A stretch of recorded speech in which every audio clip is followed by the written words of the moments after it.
মুসলমানদের রক্ত নিয়ে যেভাবে লেলিহান করেছে ইসরায়েল, আমেরিকা তাদের সমস্ত পণ্য সরকারিভাবে বয়কট করে।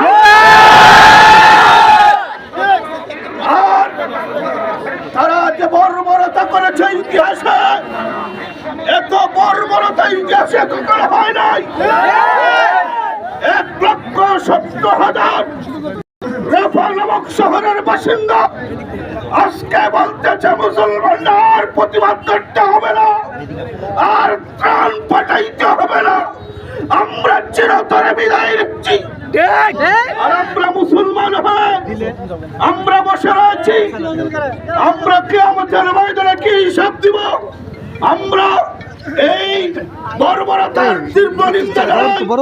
বিশেষ করে মোহনগঞ্জের ব্যবসায়ী বৃন্দকে অনুরোধ সহকারে আবেদন জানাচ্ছি, ইসরায়েলের সমস্ত পণ্যকে মোহনগঞ্জের প্রত্যেকটা দোকান